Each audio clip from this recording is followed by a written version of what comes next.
Hello and welcome to another episode 4 indeed, of John's Puzzles.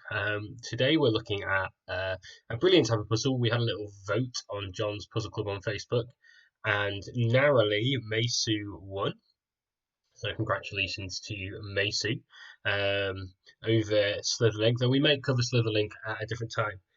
They're quite similar puzzles in the sense that we are moving from the realm of putting things into cells into the amazing realm of connecting dots with lines to make a loop, which seems like a whole nother world, but it is logically quite similar in some elements.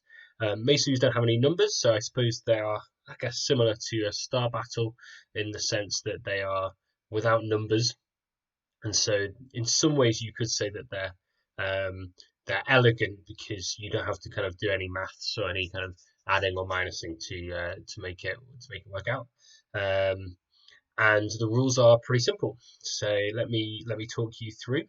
Um, so you have to connect all of these dots with one single loop. So you can't create a loop like this because that is one single loop, but it doesn't contain all the dots.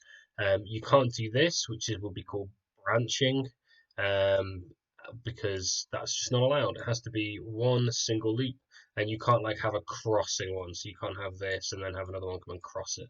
That's bad.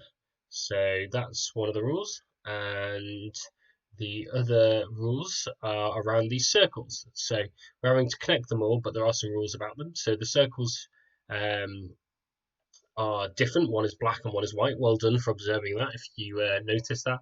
The black ones basically mean that you have to turn on a black circle. So if we were to take the circle up here, we'll take this one here. We know that you'd have to turn. So you're going to have a line going in some way, and then it's got to turn 90 degrees, and then it's got to come out either this way or this way if it was coming in from here. The other thing that is interesting about black circles is that you have to extend one cell after the turn. So you can't do this, and look, it goes red. And as we know, red is bad. So you have to at least extend one out. So you kind of think of them as these little like 90-degree angles whenever you see a black circle. And then white circles, which I'm doing in exactly the opposite order to the numbers, just to keep you guessing. A white circle, you have to go all the way through a white circle, so it can never turn on a white circle. And then either kind of cell or either kind of bit square, below or above, or exit or entry, as I put in the rules, has to turn, or both of them can. So you can do this, or you can do this, or you can do this. But one thing you can't do is this. You see, it's gone red. One of the kind of within 1 unit of the white circle, there must be a turn. And that's it. And there are all the rules. And like every other puzzle that we've looked at, there's one unique solution. There's only one way to solve it, which means that you can use logic to work through how to solve them. And so I'm going to solve this one now. There'll be a link in the description if you want to kind of solve along. And then I'm going to quickly look at a slightly harder one, and then I will set you guys some challenges if that's something that you're interested in. And I hope you like these puzzles. Thank you for voting for them, and hopefully they'll be a good way to finish off July. So the first thing we can do when we're looking at these kind of puzzles is think about the sides. So as we know with the white cells, we know that you have to go all the way through them. So if you had a line coming in like this, then it would have to go out the other side, but obviously it can't because there you go. Sneezing happens sometimes. Obviously, it can't because there's a wall. There's no cells past that, which means that any white cell on the side must have lines that go parallel to the side. So we can kind of fill those in around here, and like this, and like this, and like this. So now there's an interesting little bit of logic in the top right hand corner here.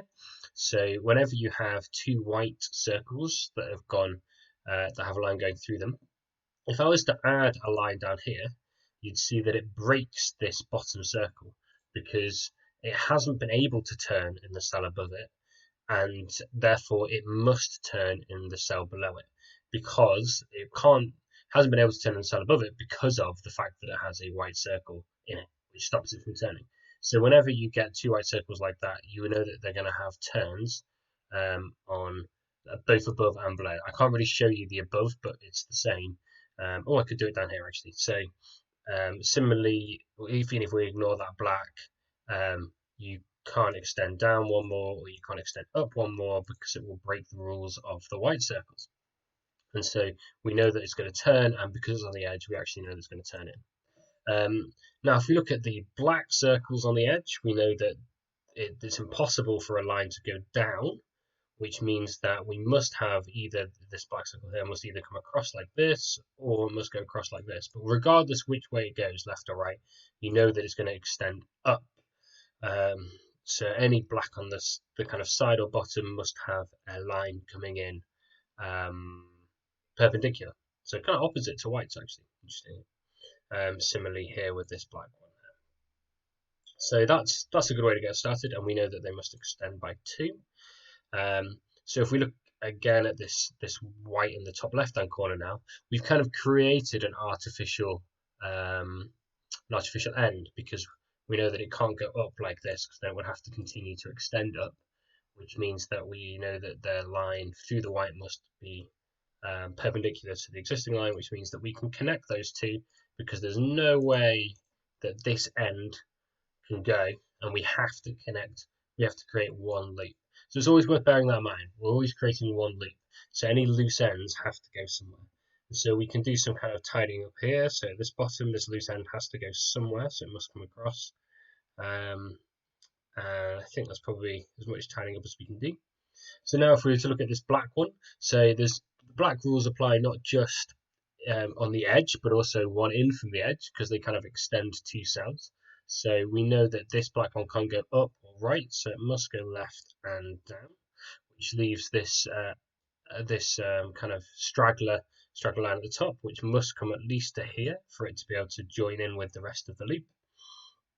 Then we can look down and see this other black one in, and again it can't go up or right now because it would cross those the existing lines, and we said we can't cross, so we must go left and we must go down.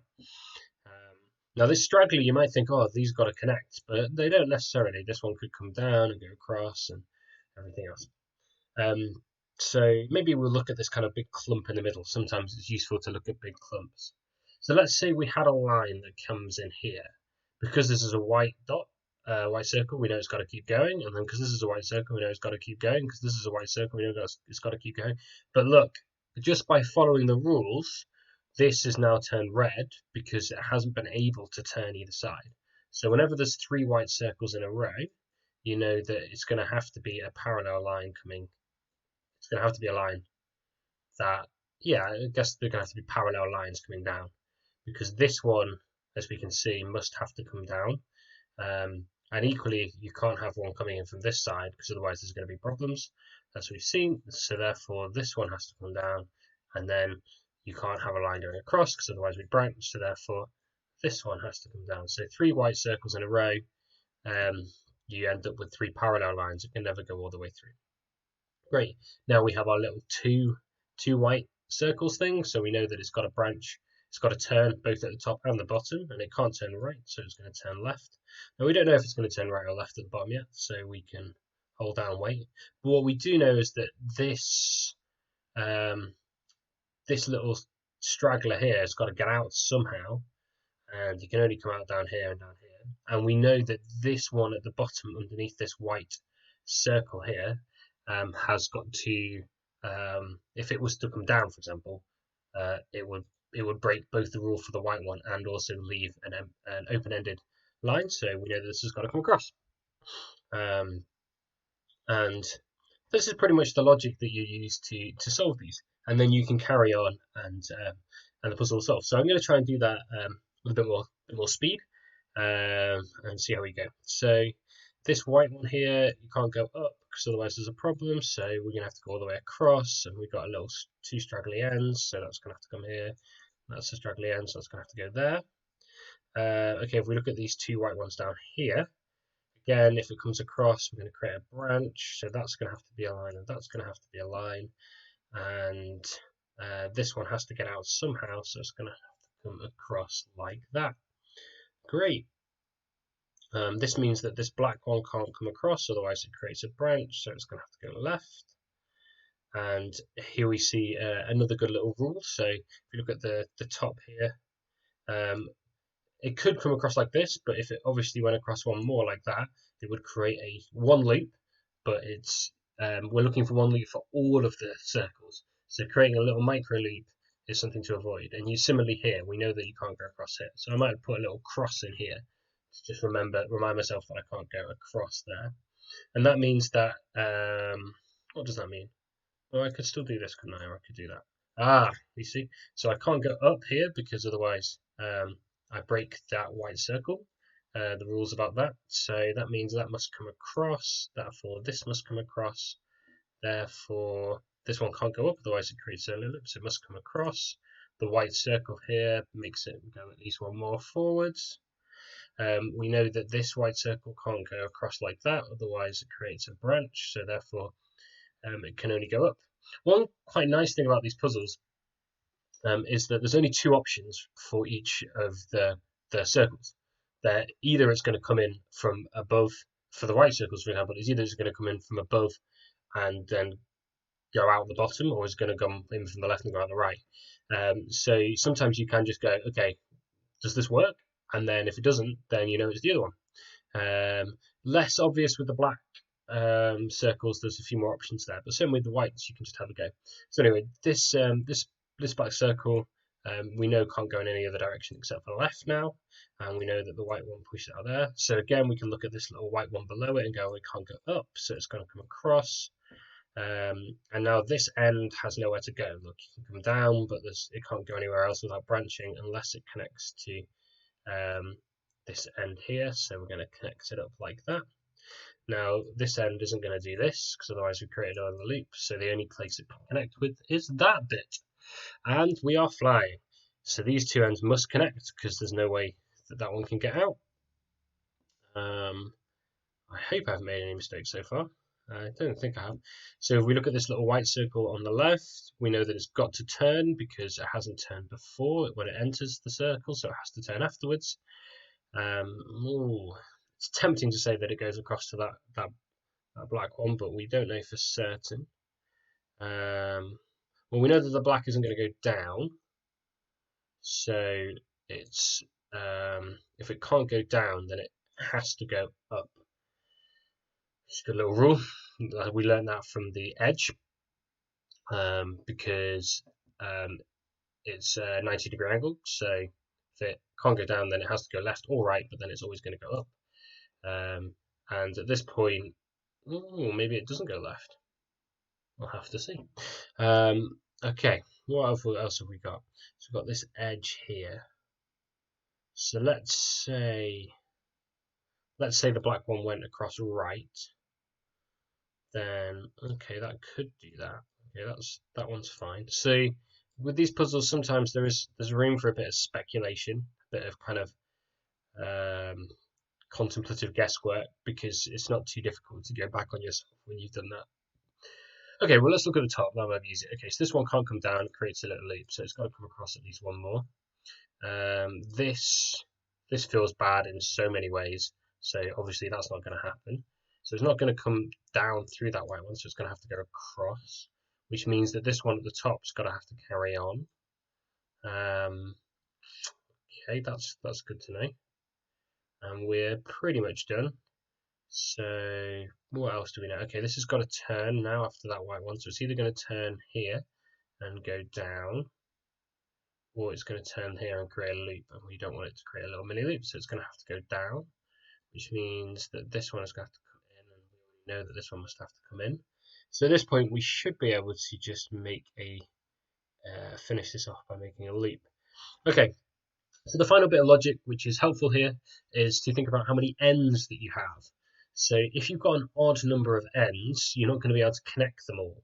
So you want to aim to have even numbers of ends. So if you look at this little section here, there are 3 ends. There's 1, kind of to the right of that X, there's one to the right of that X, there's one above this X. And three ends can't connect. So that would be a problem. So we need to bring in another end. So one other end must have to connect with these ones. Now, even if we don't know which one that is, it does help us to kind of think about it. So obviously this can't come across like that because otherwise it will block off that end. So that must have to come down, which is good. And I think it's probably fairly evident at the moment. So if we were to try this, then we'd have two loops. I just had to look back from it for a bit then, because otherwise it's just too difficult to see for me. So we'll try and get rid of these if my clicking will work. So if we try that, and that should be a complete loop. So there you go. That's some tips on how to solve them. That's an easy one. I'll just quickly show you a more difficult one, but I have already solved it, so I'm just going to click through. So first up, I use the edges and I fill in some of the blacks on the edges, and then after that I'll do the same thing with the white circles. So I've only got one white circle on edge on this one, so it's a bit harder, but I fill that one in. I do a little bit of early speculation, but it doesn't really pay out. But here I look, okay, if I put this in here, that's going to be bad. So I know that there can't be a line there. So I do a line across, and that forces the next one to be parallel to it. And then that's got to extend out and has to connect in. Following that, how